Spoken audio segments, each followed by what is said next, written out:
Olá, é um prazer muito grande para mim estar aqui. Quero agradecer a Contentus pelo convite. Eu sou fã do trabalho da Contentus, do conteúdo e dos serviços da Contentus. Acho que desde o nascimento dessa empresa e de modo que para mim é uma honra estar aqui, inclusive por poder falar ao lado de profissionais tão preparados, tão capacitados, né, que estão na grade aqui de entrevistas deste Content Day. Bom, eu quero falar sobre a cultura, né, de marketing de conteúdo ou content marketing nas empresas, que eu acredito ser algo crescente no Brasil e cada vez mais importante, porque as empresas descobriram que o conteúdo é uma forma eficiente e menos custosa, menos cara, né, ou mais barata de se alcançar resultados, de se fazer comunicação. Então, quando a gente fala em cultura de content marketing em empresas, imediatamente me vem duas marcas à cabeça, né? Duas marcas de expressão mundial, e eu quero começar essa palestra apresentando uma dessas marcas. Ao longo da palestra eu vou apresentar muitos vídeos, muitas entrevistas, né? Mas eu quero começar com essa, que na minha opinião é a empresa que mais absorveu e desenvolveu dentro da sua organização a cultura de content marketing. Vamos assistir.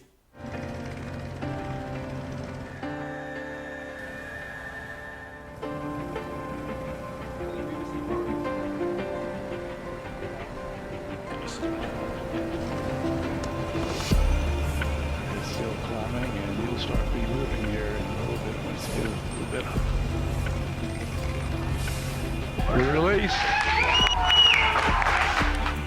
If you're scared, walk away. Cause there's no need to feel ashamed. Yeah, we all feel the same. Where's your passion? Where's your fighting?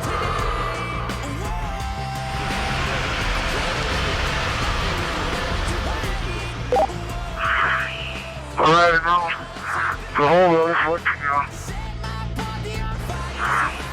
I'm going over. Jumper away.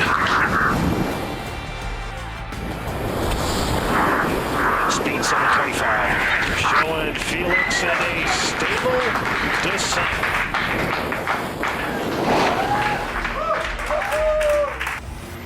And Felix is back to hold safely. The new world record holder.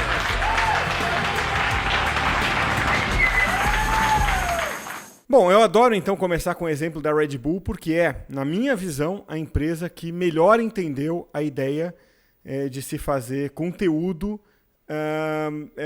como um ativo da marca mesmo. Eles aproximam muito o público ao contar a verdade da marca, ao espalhar a verdade da marca em vídeos, como esses vídeos da Red Bull TV e de outros formatos de mídia que eles possuem. Eles criam uma conexão, um link emocional com o público, né, que compartilha das ideias, do espírito da Red Bull. Né? Então, se você me pedisse para citar um grande exemplo de empresa que realmente absorveu a cultura de conteúdo, eu, sem pestanejar, diria Red Bull. Mas na abertura eu falei que eram duas empresas. Né? Então, a outra está aqui, Lego. Né? A Lego... fez a vida inteira a Lego Brick and Kicks, né? Já há mais de 30 anos ela faz a revista da Lego, né? Há quase 30 anos. Ela vem criando conteúdos nas mídias sociais que engajam muito e ela chegou ao auge quando lançou isso aqui que eu vou mostrar no vídeo agora. Awesome! Everything is awesome. Oh my gosh, I love this song! It's cool when we're part of a team. Everything is awesome. Ah, no, guys, wait up!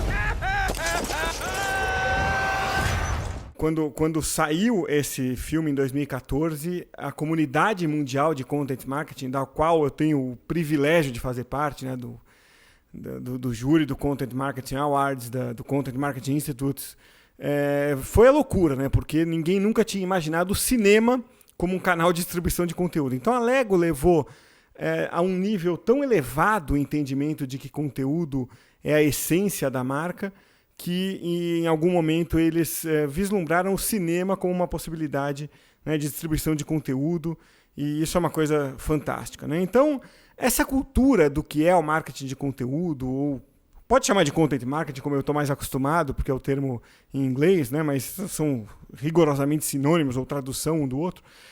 A cultura começa pelo entendimento de quem é o público. Tenha certeza de que Red Bull, Lego e outras empresas que se saem bem, elas sabem exatamente quem é o público, como se comporta, e isso passa pela construção de buyer personas, né? Então, acho que você consegue, claro, fazer conteúdo se você não desenvolver as suas buyer personas, não estudar o público, mas é muito mais difícil. Tá? É muito mais trabalhoso, você vai muito mais na base da tentativa e erro. Então eu vou explicar o conceito de buyer personas nesse videozinho que a gente fez de 1 minuto e meio, que explica o que são buyer personas.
Em 2016, eu tive o privilégio de ser palestrante do Content Marketing World, que é um evento que acontece sempre no mês de setembro em Cleveland.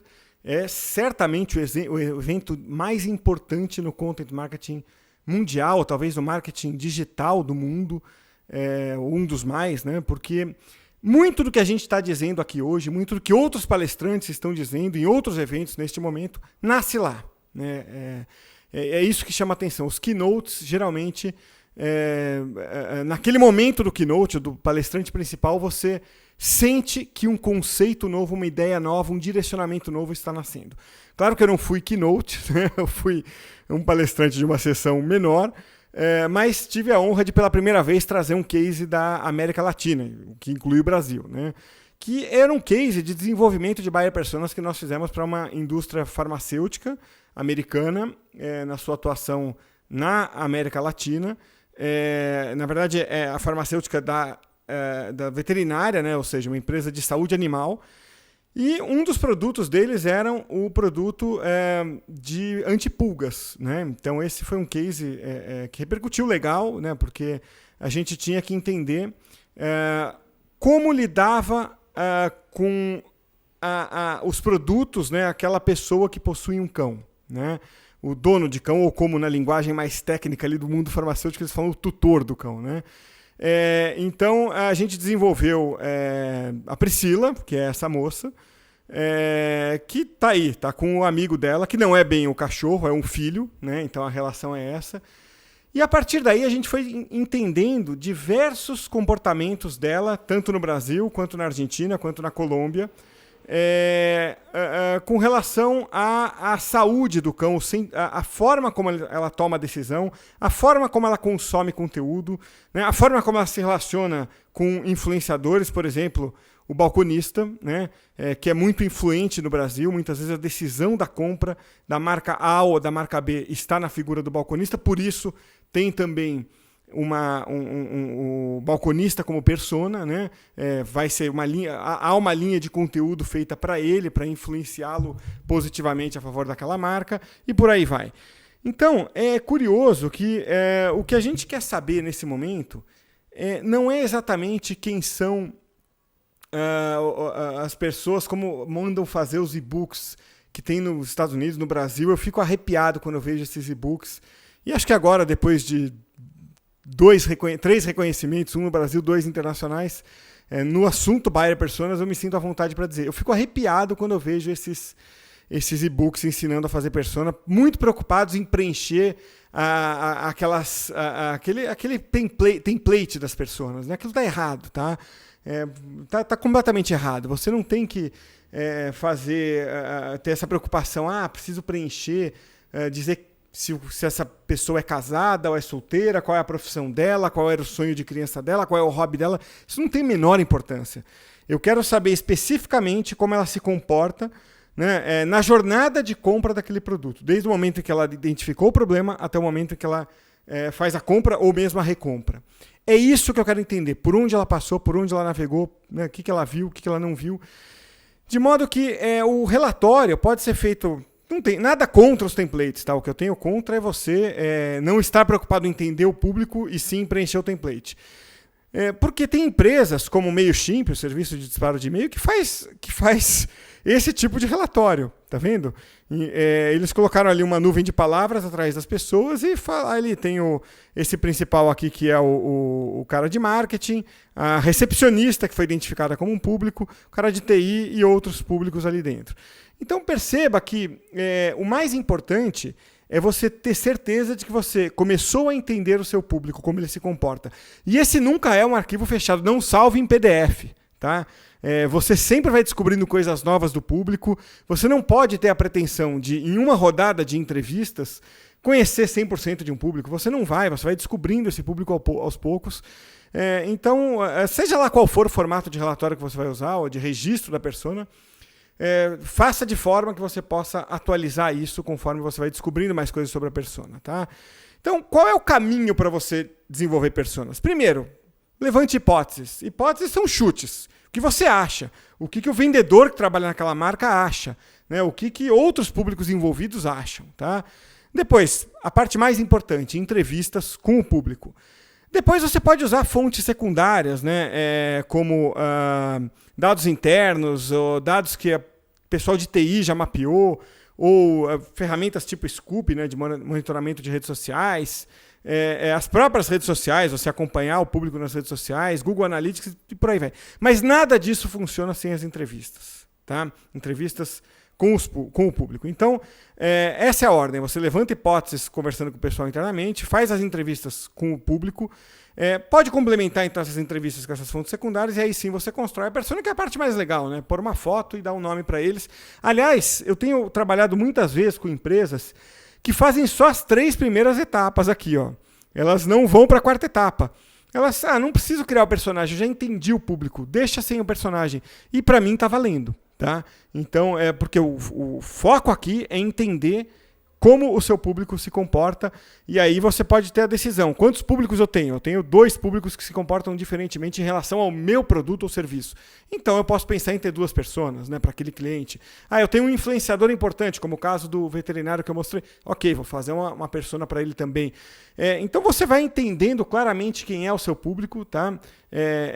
O ideal é você deixar ali 1, no máximo 2 públicos, a não ser que você realmente perceba que existem mais. Mas criar muitas personas não ajuda tanto. Agora, a parte mais importante disso é a entrevista. Né? Quem você vai entrevistar e o que você vai buscar? Bom, você quer entender os pain points, né? E é ruim que não tem uma tradução boa em português para pain points, mas são os pontos de dor, né? Os pontos de vulnerabilidade ou as angústias, dramas, né, do seu público. Você pode falar com o público interno, que aí você levanta as hipóteses, você fala com clientes e com influenciadores. O mais importante é sempre a entrevista com clientes, não tenha dúvida. É dali que vem a informação realmente relevante. Tá? E como entrevistar? Que tipo de entrevista você faz e qual o nível de dificuldade da entrevista? Bom, eu recomendo você falar com o seu público atual, seu cliente atual. É fácil localizar, ele topa falar, claro, há exceções, há casos e casos, mas em geral ele topa falar. A gente já entrevistou personas, né, por telefone e pessoalmente a gente já foi para 4, 5 países fazer entrevistas, então posso garantir para você, o público atual da empresa, em geral, é fácil de falar e topa falar, e é fácil conduzir a entrevista. Porque você sabe o que ele está falando e ele sabe o que você está falando, né? Então vocês têm ali um conhecimento do tema mútuo. E o objetivo é conhecer aquele público, né? Aí você tem outros 2 públicos que você pode utilizar para aprofundar, tá? Que é o cliente do concorrente, né? Ou aquele cara que desistiu de você, sabe? Que foi no funil de vendas ali, ou se é uma loja, por exemplo, que olhou, viu a vitrine, perguntou preço, e decidiu não comprar, né? E às vezes é o mesmo público, ele não desistiu de você porque ele foi para o outro. Aí o objetivo é aprofundar, tá? Em alguns momentos é mais difícil conduzir a entrevista, ou até mais difícil localizar a pessoa, mas você quer ir além, né? Você quer ir além do que teu cliente pode mostrar. Então, é muito bom quando você ouve um público,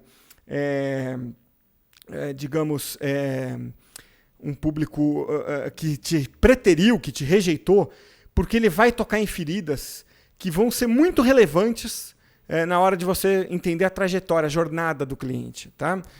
Existem empresas, por exemplo, startups, às vezes, que ainda estão com uma ideia, não têm o público formado, não enxergaram o público, que querem fazer já uma persona. Isso eu acho positivo, porque já quer nascer com essa cultura de persona, portanto, já nascer com a cultura de marketing de conteúdo, né?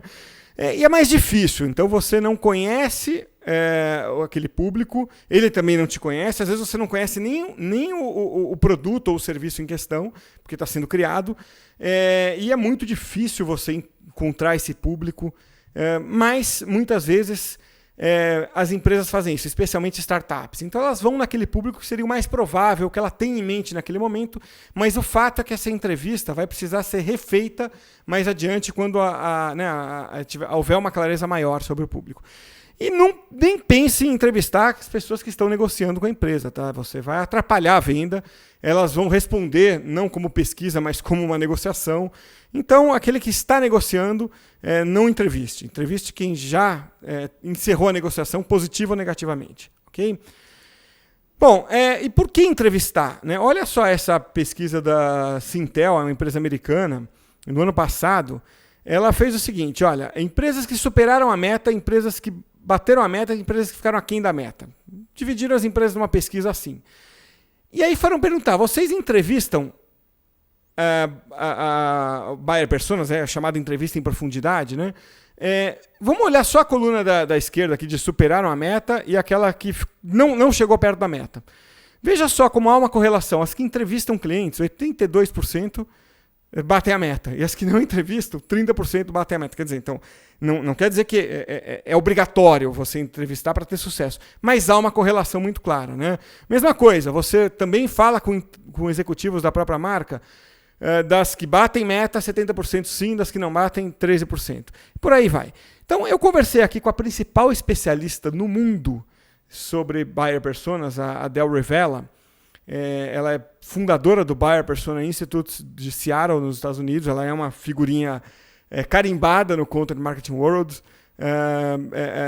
E ela tem o livro, né, Buyer Personas, que por enquanto não está em português, mas ela é seguramente a principal autoridade de Buyer Personas no mundo, né? Então a gente conversou com a Del, eu conversei, sobre essa questão, né, de como fazer as entrevistas e principalmente sobre a mania péssima que as empresas têm, muitas vezes ensinadas pelos e-books, que também não são feitos por gente que conhece profundamente o assunto, que mandam você roteirizar perguntas. Então, a minha orientação é muito parecida com a da Adele, que você vai ver agora no que se refere à roteirização das perguntas. And then you ask them just one question that's scripted, and it goes like this. Take me back to the day when you first decided to look for a solution to whatever this problem is. Name the problem. And tell me what happened. After that, what you're doing is you're not using any questions you've written down, but rather asking people to tell their story about how they went through every step of that buying decision. And so it's really a conversation, Cassio, and people get pretty stressed out about the idea that they're going to get on the phone and they're going to have a conversation where they don't have the questions written down. But in fact, that's what makes the opportunity to learn something new. And because if you've pre-scripted your questions, then you already know what answers you're going to get. And it's almost like today, you and I, Cassio, I mean, you've come up with questions. You kind of know what answers.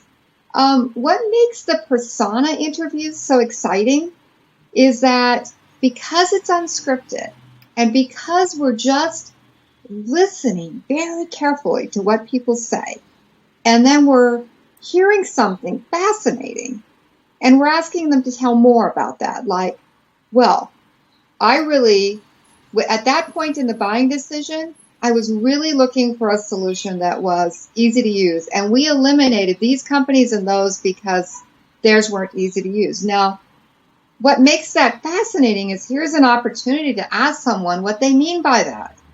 And so we wouldn't have a pre-scripted question, but we could now see that by probing on that.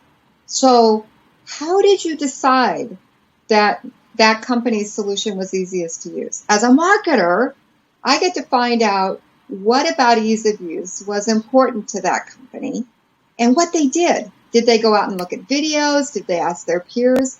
And now as a marketer, I get to not just write down, because everybody does this, my solution is easy to use, but I get to say what about ease of use is important. I get to talk about that in a way that I know it resonates with the buyers, and I get to know how to deliver that message because I know where the buyers went.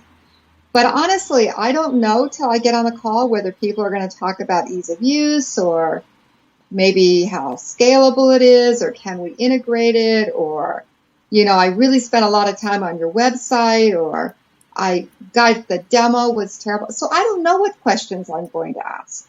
And that's what makes this so valuable. I apologize for the long answer. Recado final, então, sobre esse assunto de entrevista de personas. Não roteirize perguntas, tá? Não faça isso. Faça um bate-papo aberto. Às vezes você roteiriza, como a Adele disse, a primeira ali, só para você não travar, né? Só para você saber o que vai dizer na primeira. A partir dali, deixe a entrevista te conduzir, não você conduzir a entrevista. Isso funciona melhor. Bom, eu também conversei com o Joe Pulizzi. O Joe Pulizzi, se você não segue, você não conhece, você está mal acompanhado ou está com referências faltando na sua coleção. O Joe Pulizzi é, de longe, disparado, a principal autoridade em Content Marketing no mundo. O principal autor, é o fundador do Content Marketing Institute, é a principal personalidade, depois se quiser dar um Google nele aí, e segue o Content Marketing Institute, segue ele. Ele tem 4 livros, os 4 best-sellers em negócios nos Estados Unidos, quer dizer, sabe o que está falando.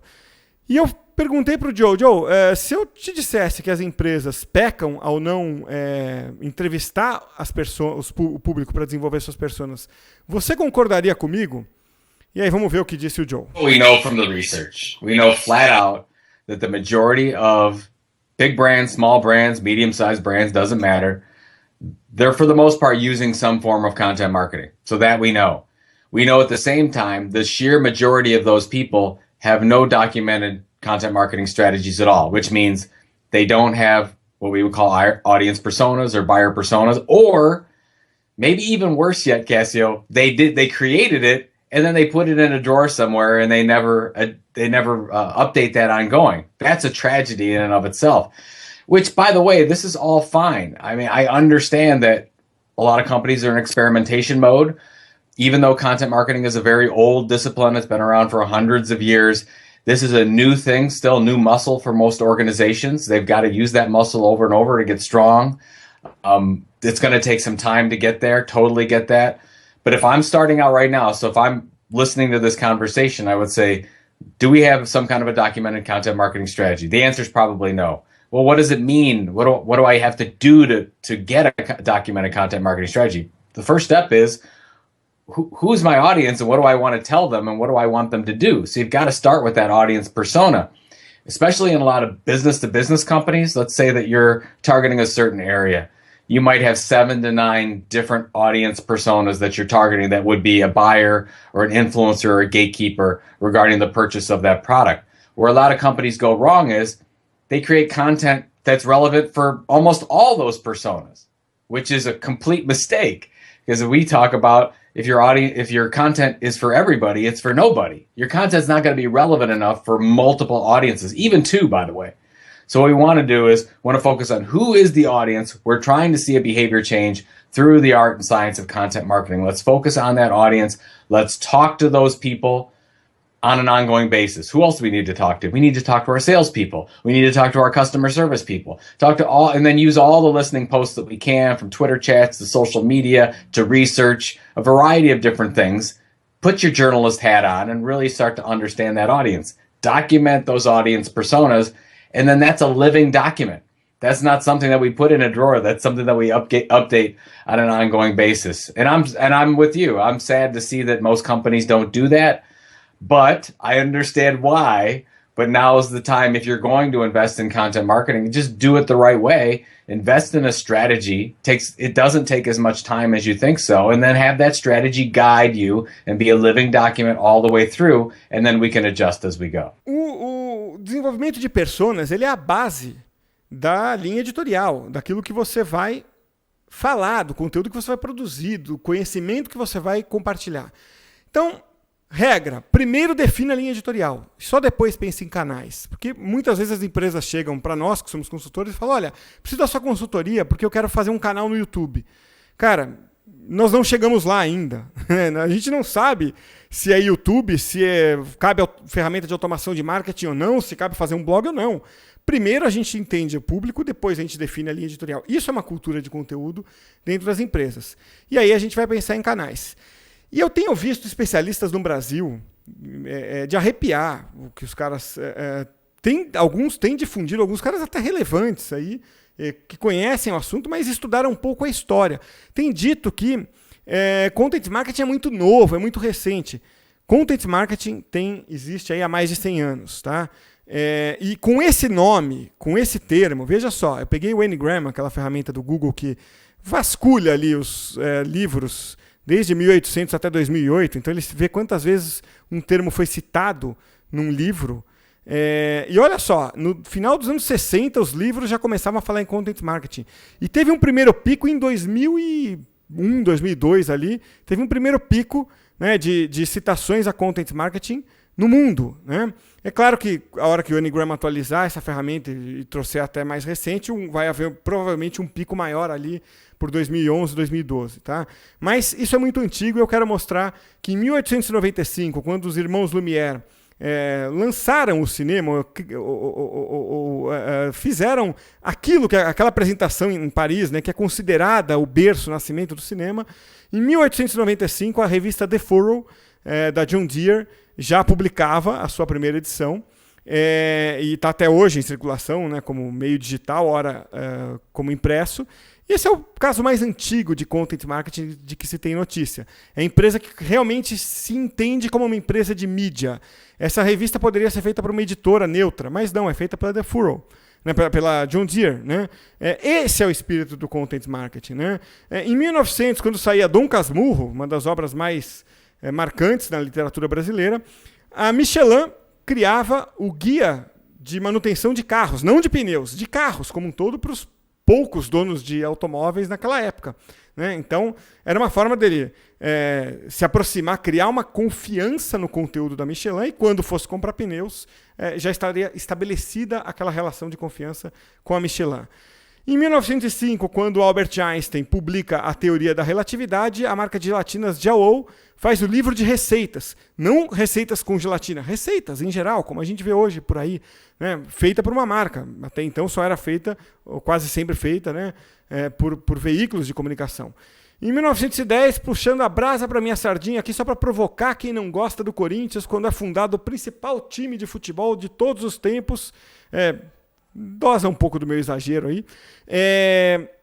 O Gallagher, uma marca de cigarros da Inglaterra, solta uma série de quadrinhos assim, ou de tirinhas ajudando com coisas do dia a dia. Essa primeira foto aqui, como arrancar uma farpa da palma da sua mão se ela entrar.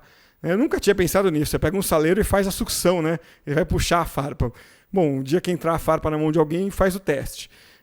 E essa aqui, bem polêmica, hoje no Facebook não seria aceita, mas considero que isso foi há mais de 100 anos. Tá?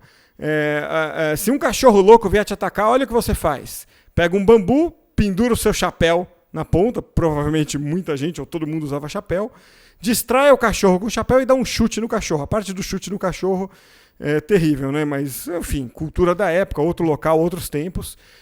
Mas isso é content marketing, né? Eles estão ajudando você, de alguma forma, tentando criar esse vínculo e estabelecer uma relação. Em 1932, Revolução Constitucionalista no Brasil, centenas de mortos, e a Procter & Gamble solta isso aí. Vamos ver um trechinho. Gentlemen, meet the little woman, the gal you're crazy about. Yes, you've been courting her for years, and really getting places too. Pois é, quem tem um pouquinho de conhecimento de inglês, né? Soap opera, o que é soap opera? É novela, né? Até hoje as soap operas americanas são as novelas americanas. E saiba você que a soap opera foi fruto, né, de uma ação de content marketing da Procter & Gamble nos anos 30, que fazia novela em rádio, levada ao ar, não como patrocínio, mas como canal, a Procter & Gamble. Né? 1955 sai um dos carros mais históricos, né, de todos os tempos, o Karmann Ghia, e no Brasil a DSM faz o noticiário Tortuga, né? Na época chamava noticiário Tortuga, hoje foi comprado pela DSM, né, da Tortuga, e lançou ali já um primeiro material impresso para ajudar pecuaristas, agricultores com questões técnicas ligadas ao campo. Em 1987, quando estreava a Praça é Nossa, Carlos Alberto Silva, mais jovem, Silvio Santos, bem mais jovem, todos nós bem mais jovens, e provavelmente muitos aqui nem nascidos, a Lego lança Brick and Kicks. Né? Você vê que então aquele vídeo que eu mostrei no começo, está aqui o embrião daquele vídeo. Né?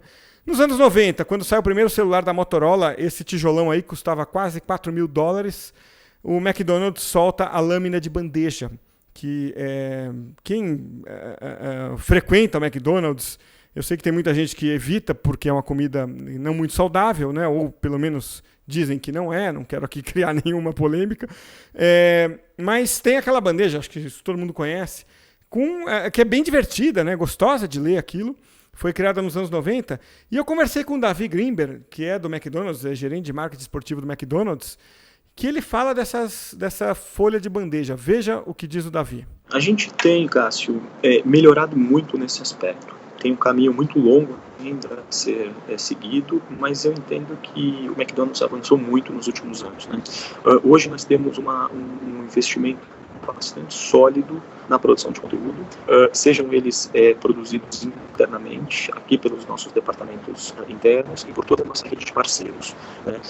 Recentemente nós criamos uma área digital, uma estrutura composta aí por todos os níveis hierárquicos, que tem a missão de trazer aqui para dentro, né, e sobretudo para fora, né, para os nossos consumidores, um modelo profissional de conteúdo, buscando entregar a eles aquilo que é tendência no mercado, aquilo que eles querem, o que está rolando aí fora. O McDonald's, por ser uma empresa líder, né, no seu segmento, ela tem essa obrigação, e a gente está se organizando para isso.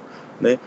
Sim, nós somos uma mídia, os nossos canais próprios hoje possuem uma audiência incrível, né? Nós somos líderes aí disparados em números de fãs em Facebook, em seguidores em Twitter, e além disso, o mais importante disso é o nível de engajamento, né? Não somente ter aí uma base muito forte, mas poder engajar essa base, e a gente tem visto aí nas nossas comunicações que o engajamento tem aumentado a cada interação. A gente tem também aprendido a saber trabalhar com essa base, isso é fundamental, né? A gente hoje sabe o que funciona, o que não funciona, e mesmo a própria produção de conteúdo offline, acho que também é importante, né? É algo que ainda se mantém, ainda é necessário. Eu trago aqui um exemplo bastante comum aí, eu acho que de conhecimento aí de todos que nos ouvem, a lâmina de bandeja, né, aquela folha de papel que vai em cima ali da bandeja, né, nos restaurantes McDonald's, hoje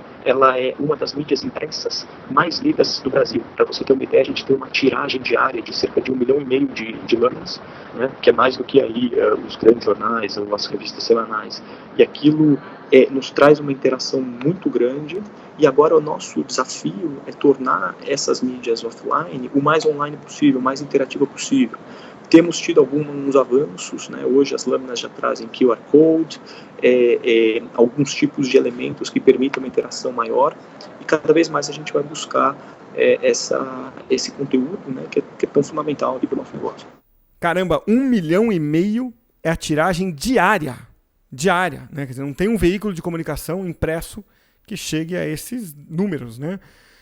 Bom, 2011, ano da morte do Steve Jobs, a Coca-Cola faz a revolução do content marketing e muitos atribuem a esse momento a explosão do content marketing que a gente está vendo neste momento no mundo. A Coca-Cola afirma para o mundo que a partir dali publicidade não seria mais o principal meio dela se comunicar com o público, mas content marketing. E ali, no mesmo ano, surge o Content Marketing World, o evento que eu citei. Nesse começo aqui, nossa, tinha... eu me lembro que a gente fez um jantar no primeiro ano que tinha 3 estrangeiros. Não eram todos os estrangeiros do evento, mas 3 que nos conhecemos ali.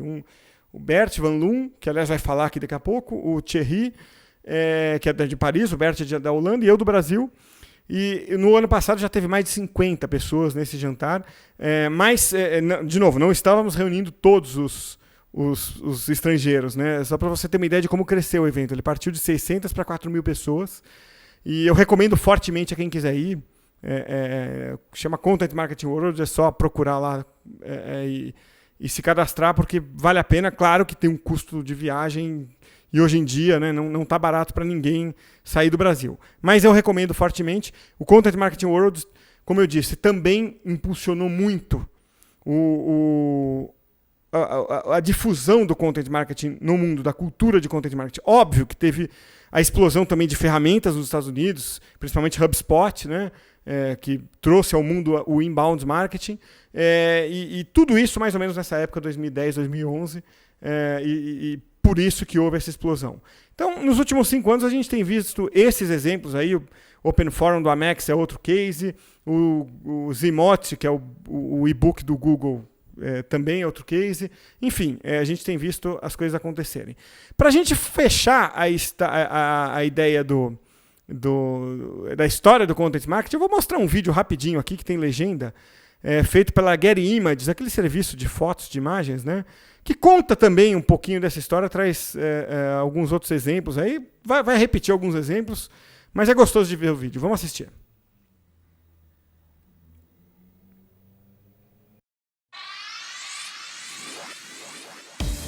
Content marketing.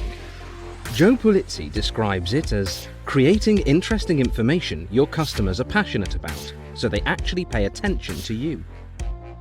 Content strategist and author Keith Blanchard believes content marketing is about engaging consumers with the stuff they really want in a way that serves your brand's purposes and ideals, rather than just trying to jam your logo into their periphery. But it's nothing new. It began over 100 years ago when John Deere launched a magazine called The Furrow. P&G dipped a toe into the water as their detergent brands sponsored the first radio soap opera in 1932. In fact, it's where the term soap opera comes from. And in 1987, Lego turned publisher with the launch of Lego Brick Kicks. Some of today's biggest brands are doing it too. In 2004, Microsoft launched its successful video blog, Channel 9, to communicate directly with developers. In 2012, Coca-Cola turned its website into a digital magazine, hiring a team of over 40 writers to develop highly curated, branded content. Some brands have taken content marketing to the extreme. Just look at the content Red Bull publishes. Across a host of channels, from print publishing to films and music, Red Bull has seamlessly and strategically integrated their brand into content their audience craves. Slightly less adventurous but equally successful is American Express. Small businesses around the world flock to their open forum for useful articles, videos, and business tools. It's both content and a service, enabling American Express to provide essential information to help small businesses survive. Open Forum's long-standing commitment to blending quality content with a passionate community allowed us to help small businesses, providing them with the advice they need to be successful. Content marketing works.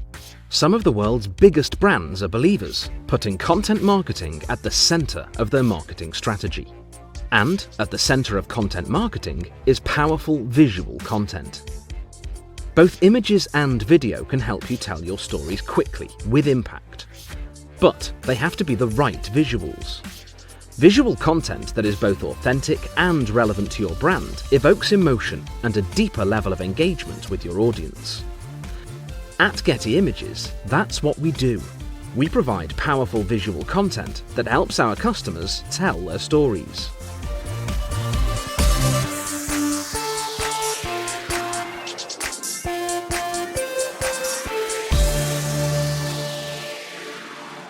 Bom, gente, o que as empresas têm feito historicamente é criar uma cultura de content marketing que é baseada nisso. O conteúdo resolve os mesmos problemas do produto.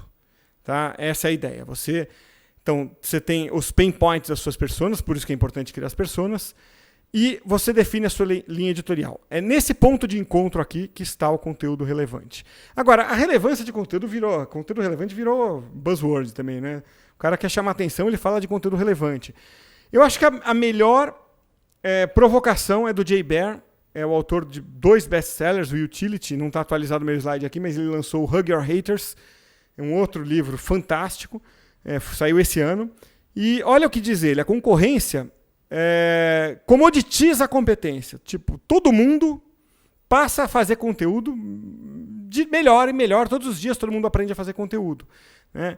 Então, o que ele provoca é o seguinte, você está fazendo conteúdo com tesão? Você está fazendo conteúdo ou está fazendo a diferença? O Jay Baer, em 2 palestras que eu assisti dele no ano passado nos Estados Unidos, ele fez a mesma provocação. Você está fazendo conteúdo ou está fazendo a diferença? Leve essa provocação para você. O Jay Baer fala mais uma coisa, não está no slide, mas ele diz também o seguinte: não confie nas pessoas que tentam industrializar o processo de produção de conteúdo na sua empresa. Isso empobrece o conteúdo. Tá? Então, vamos contratar ali o serviço de freelancer de não sei quem, vamos pegar um carinha que a gente sabe que pode escrever por um custo baixo.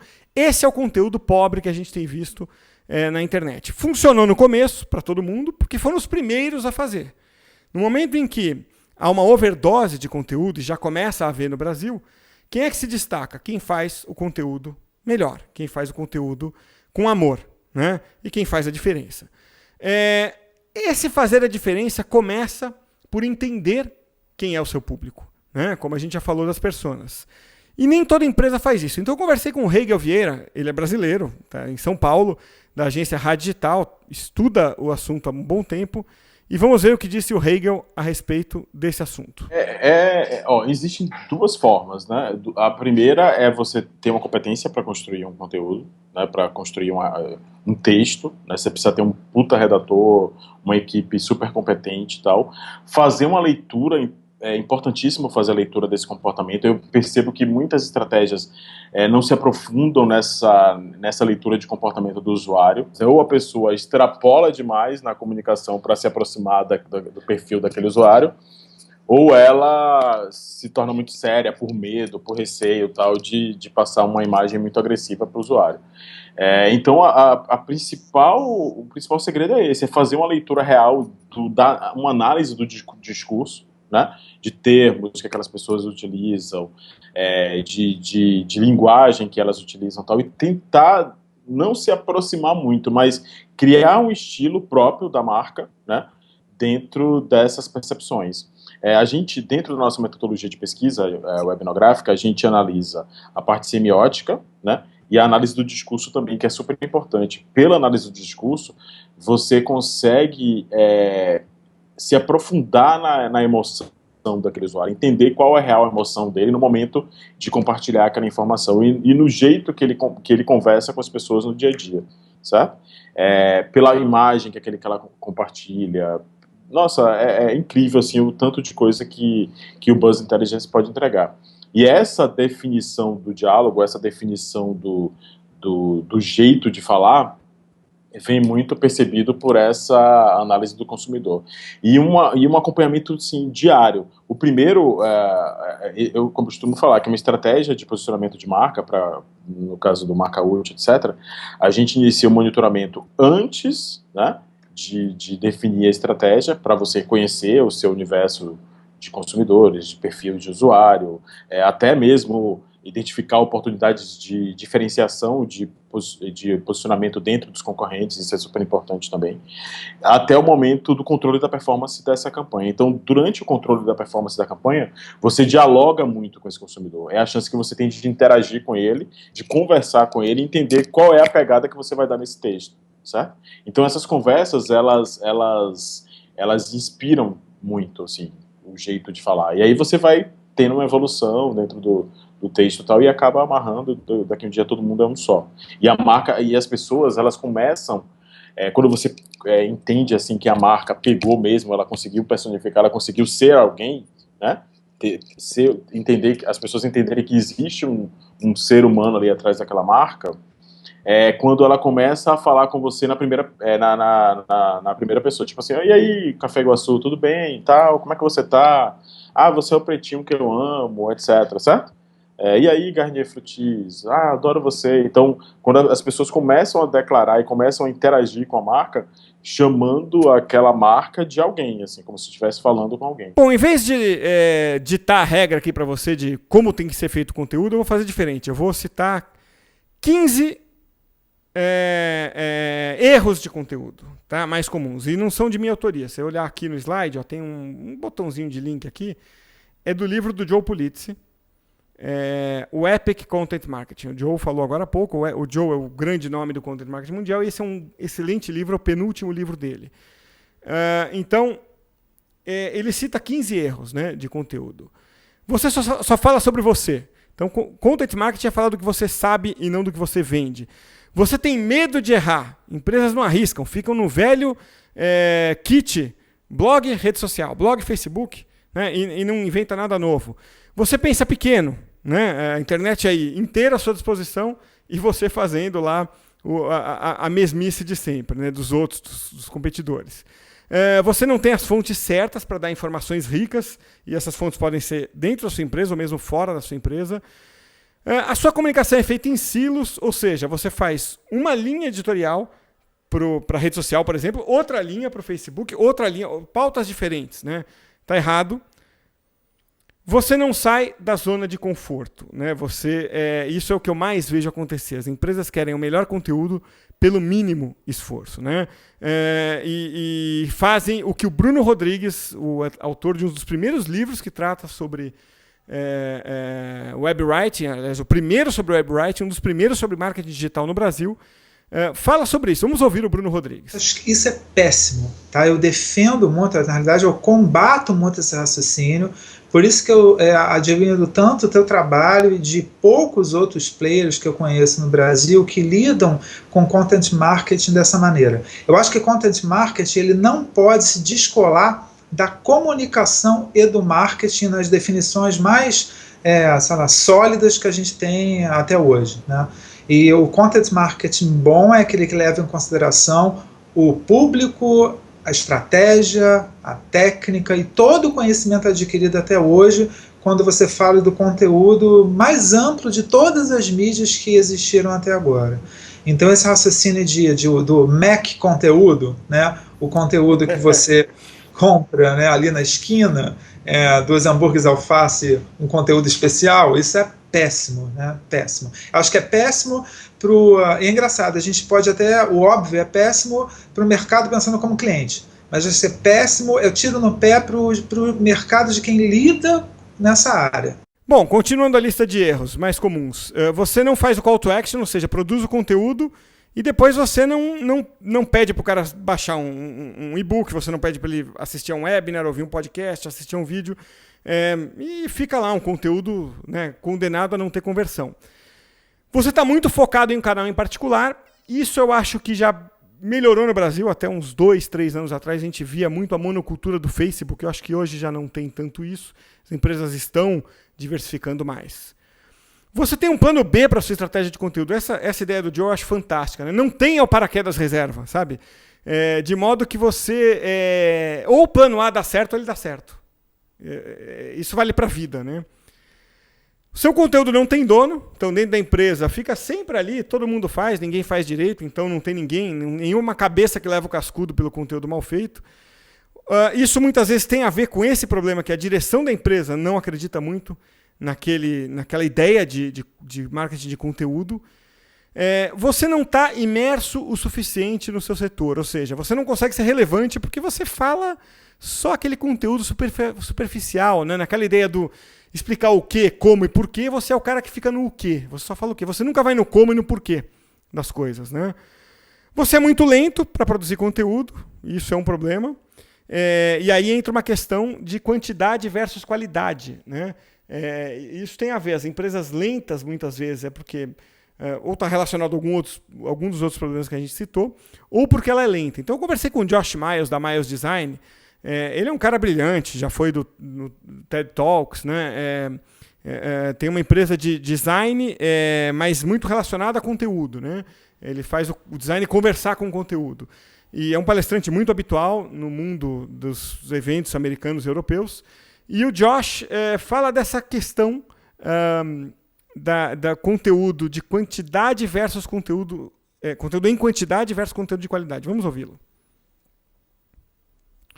Well, I think something that I've always been a fan of, that I think is quality over quantity. And I think we're all seeing how important it is to regularly produce really great content. And I think if you leave out either one of those, you're either, creating an art piece just every now and then when you feel like it. So you could create this really great thing, but if you're not producing regularly, then maybe you kind of lose your audience's attention. And I think at the same time, producing, we'll pick on BuzzFeed, but producing BuzzFeed level quality where it's a catchy headline and a cool photo and maybe a nice payoff, but the content isn't really all that great. I think somewhere in between that is really good content. And I look at somebody like the Fast Company design blog, I think does a really great job of putting out consistently strong content that is very good and it's, updated on a nearly daily basis. So that's the kind of thing that I would always encourage a content marketer to focus on is how can we set our sights on something that we can produce regularly, that we can still produce at a really high level that we know is going to convert and help our audience along the way. E um último erro aqui da lista do Joe Pulitzi, você não escreve pensando no Google, né? Você não pensa em SEO, você não usa a palavra-chave. Bom, dito isso, evitando esses erros, você vai colocar o seu conteúdo quase sempre num desses 4 formatos. Conteúdo informativo, veja, não é release. Conteúdo informativo é como você se comportasse sobre o mercado, né, como um veículo do mercado. Um exemplo que eu adoro citar, Comunique-se. Bom, quem me conhece sabe que eu tive o privilégio de ser diretor do Comunique-se por 8 anos. É um caso de amor mal resolvido, na verdade saí muito bem da empresa, o pessoal é muito amigo até hoje, mas é um caso de amor que ficou, aquela ex-namorada pela qual você ainda é apaixonado, né? Ou ex-namorado, dependendo do seu gênero ou preferência. Então,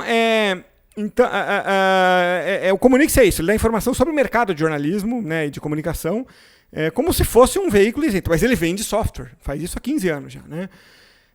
O educativo, que é o conteúdo mais usado, você compartilha conhecimento. E eu acho que é o que funciona melhor para as empresas. O entretenimento é o mais difícil.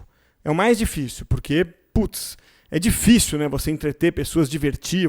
O vídeo do Red Bull que eu mostrei aqui é entretenimento, né? Lego, entretenimento é muito difícil, depende de talento, né? Depende de verba também. E o utility ele é um pouco parecido com o educativo, mas o utility ele resolve um problema pontual. Por exemplo, um aplicativo do Cinesp Cidadão aqui no Brasil, que você, pelo aplicativo, que é do governo, aliás, você consegue ver pela placa do carro se aquele carro é roubado ou não. Então, na hora de comprar um carro, na hora que você desconfia de um carro na rua, você usa o aplicativo para aquilo. Resolve o problema pontual daquela pessoa. Você não precisa escolher um desses. Você precisa saber que você está num desses, né? Que você pode... claro que as empresas normalmente vão mais em um, mas nenhum problema se você, né, tem um conteúdo mais educativo e, de repente, você enfia uma informação lá, ok. Né? Mas é legal ter em mente esses 4, porque ajuda você a organizar pautas, organizar ideias e criar a cultura. Mas as empresas, em geral, faltou o nome do Ian aqui, esse aí é o Ian Cleary, que é do Razor Social. Ele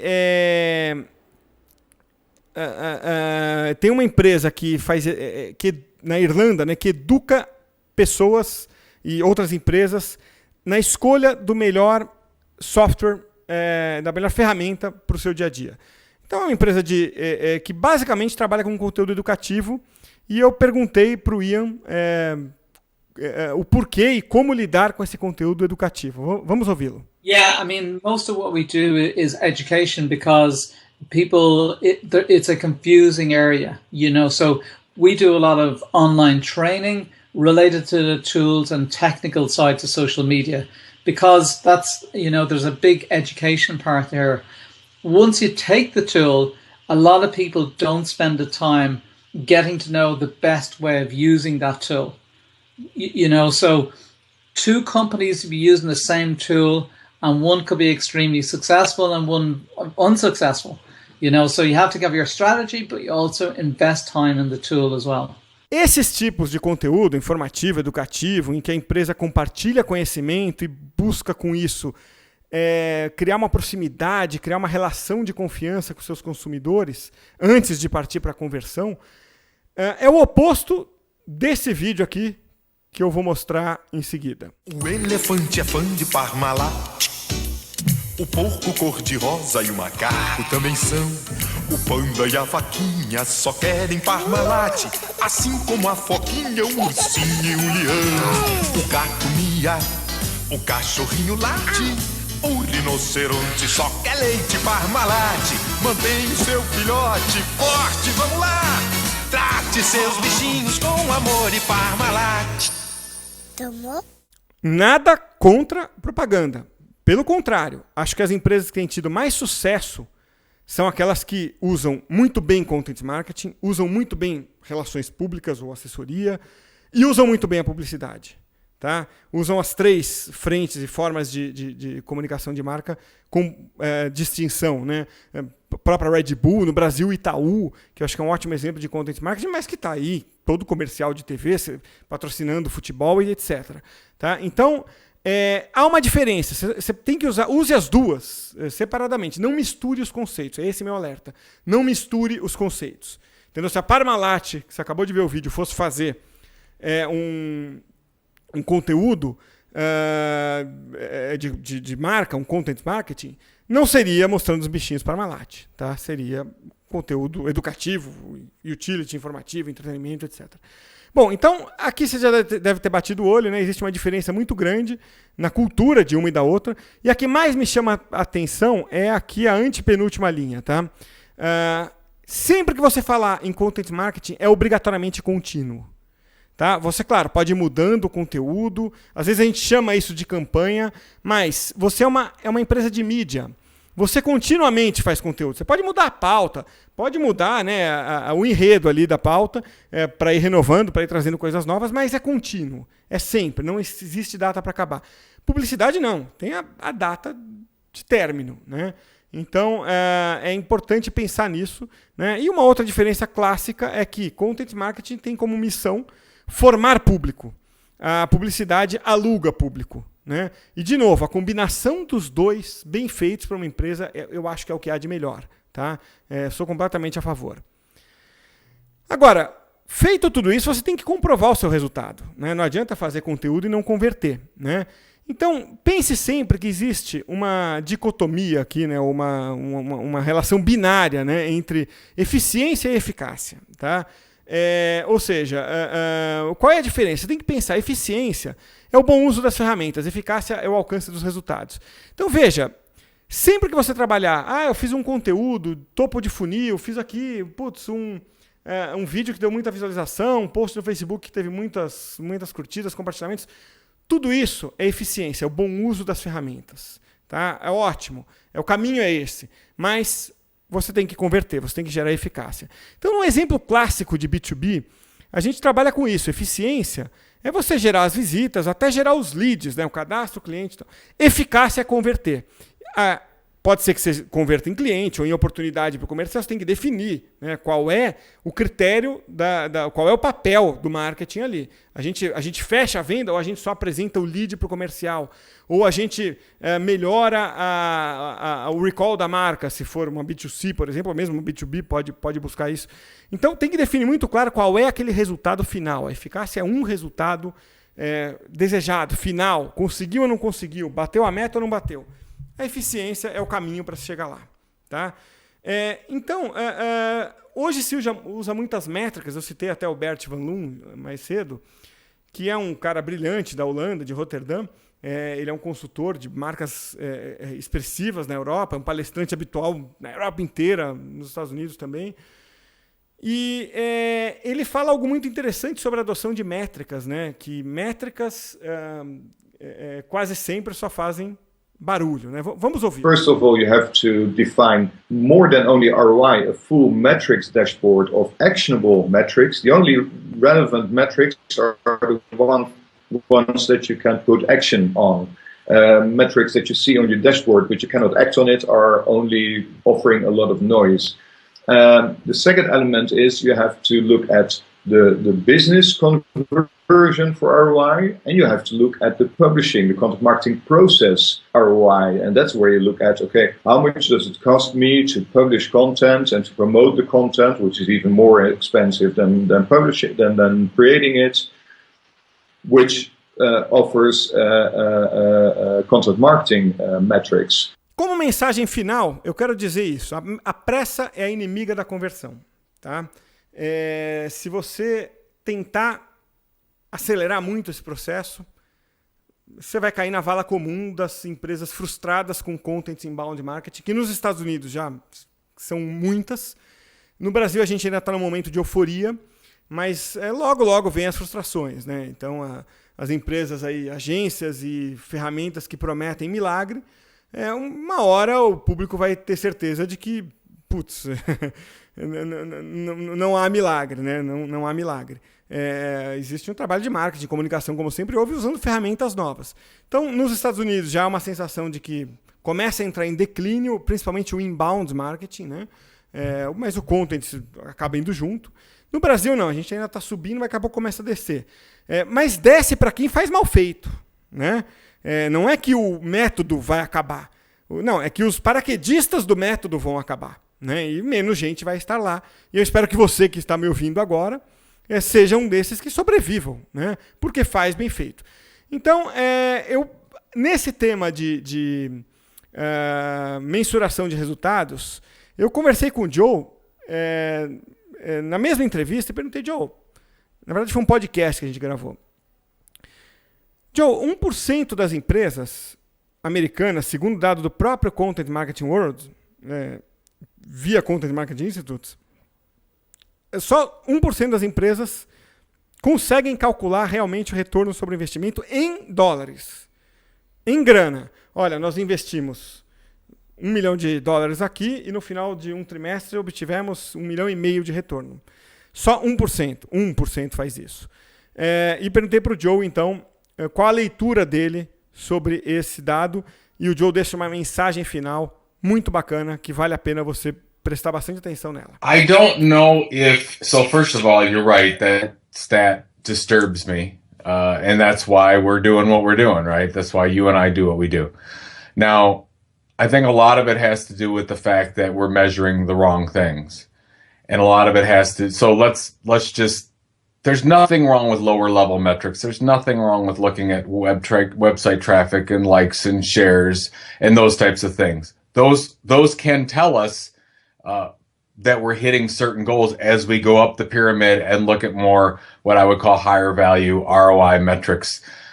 Ultimately, what we want to do is get to subscribers. I would say that, and we know this by the data, the sheer majority of brands out there don't look at building a long-term audience as part of their return on investment scenarios.